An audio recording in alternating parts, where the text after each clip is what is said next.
America 47వ అధ్యక్షుడు Donald Trump.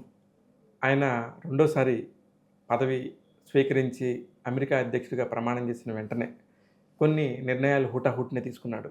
ముఖ్యంగా వాటిలో అమెరికా ఫస్ట్ అనే నినాదం చాలా ఇంపార్టెంట్. ఆయన మొదటి నుంచి ఎత్తుకుంటుందే నా అమెరికన్స్, నా అమెరికా వాళ్ళందరూ కూడా ముందు బావుండాలి. తర్వాతే ఎవరైనా ఏ కంట్రీ వాళ్ళైనా అనే నిదానాన్ని చాలా గట్టిగా పట్టుకొని కూర్చున్నాడు. అందుకనే తన పక్కనే ఉన్న దేశాలైన బ్రెజిల్, కొలంబియా, మెక్సికో వీళ్ళందరినీ కూడా వాళ్ళ వాళ్ళ సొంత దేశాలకు పంపించే పనులను ముమ్మరం చేశాడు. ఇప్పటికే అనేక విమానాల్లో, సైనిక విమానాల్లో వాళ్ళందరినీ కూడా చాలా విస్తుపోయే నిజాలతోని అంటే వాళ్ళకి విమానాల్లో ఏసీలు కూడా లేకుండా పంపించేసే అంత పని చేస్తుంటే అమెరికా వాసులందరూ కూడా చాలా తీవ్ర విమర్శలు గుప్పిస్తున్నారు ఆయనపై.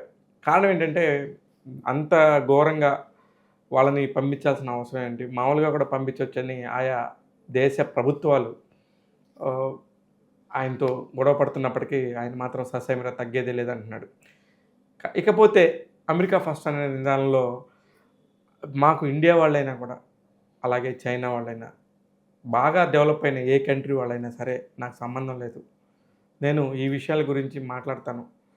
చైనా వాళ్ళు ముఖ్యంగా వాళ్ళ పన్నులు ఎక్కువగా చెల్లించాలి అమెరికన్స్‌కి. తద్వారా వచ్చే ఆదాయం ద్వారా అమెరికాలో ఉన్న స్థిరపడిన అమెరికా వారందరికీ కూడా పన్ను మినహాయింపు ఇచ్చి అక్కడ అక్కడ లోకల్ వాళ్ళని మాత్రం చాలా గౌరవంగా చూస్తే, అమెరికాలో ఉన్న వాళ్ళందరూ కూడా ఇంకా ఇంకా డెవలప్ అయిపోయి అమెరికా పౌరసత్వం ఉన్నవాళ్ళు కానీ, అమెరికాలో పుట్టిన వాళ్ళు కానీ, అమెరికా జాతీయులు కానీ వీళ్ళందరూ కూడా ఇంకా ఫైనాన్షియల్‌గా బలోపేతమైతే వాళ్ళొక శక్తిలాగా రూపొందుతారు. తద్వారా వాళ్ళందరికీ కూడా ఎంతో ఉపయోగపడేవన్నీ చేసి, నేను మిగతా దేశాల వాళ్ళందరికీ కూడా అనేక పన్నులు విధించి, వాళ్ళ దగ్గర నుంచి ఎక్కువగా వసూలు చేసి, దేశ అభివృద్ధికి సంబంధించి నా వంతుగా నేను కృషి చేస్తానని చెప్పేసి ఆయన చెప్తా ఉన్నాడు. దాని భాగంలోనే అందరినీ కూడా పెట్టెబెడ సర్దే ఏర్పాటు చేస్తున్నాడు. ఆయన పెట్టెబెడ సర్దుతున్నాడు అనగానే ప్రతి ఒక్కళ్ళు కూడా అక్రమంగా వలస ఉంటున్న వాళ్ళు ముఖ్యంగా.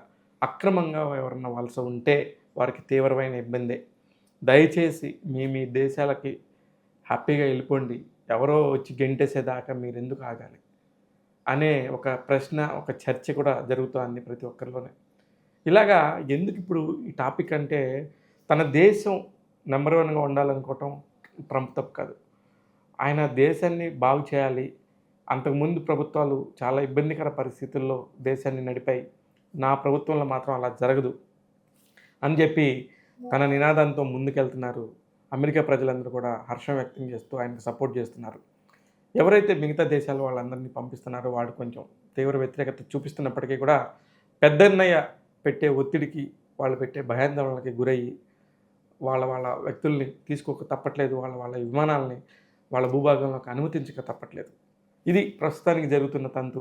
ఇకపోతే ఆయన నోట్లో నుంచే ఫిబ్రవరిలో భారత్ ప్రధాని నరేంద్ర మోడీ అమెరికాకి రానున్నారు. ఆయనతో మాట్లాడి ఇంకా చాలా మంచి విషయాలు చాలా గొప్పగా 2 దేశాలకు ఉపయోగపడే విధంగా చేస్తాం.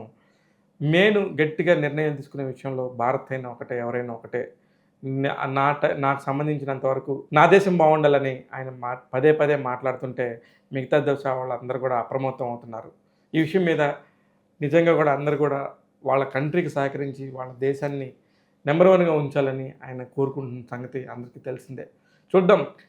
ఆయన పదవిలోకి ఎక్కగానే అలా 15 రోజుల్లోనే తన వంతు మార్పు ఏంటనేది చూపిస్తున్నారు ట్రంప్.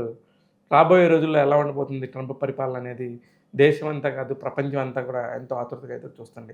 చూస్తూనేనండి ఇలాంటి అనేక అంతర్జాతీయ విశేషాలను కూడా మీ ముందుకు ఎప్పటికప్పుడు తెస్తూ ఉంటాను.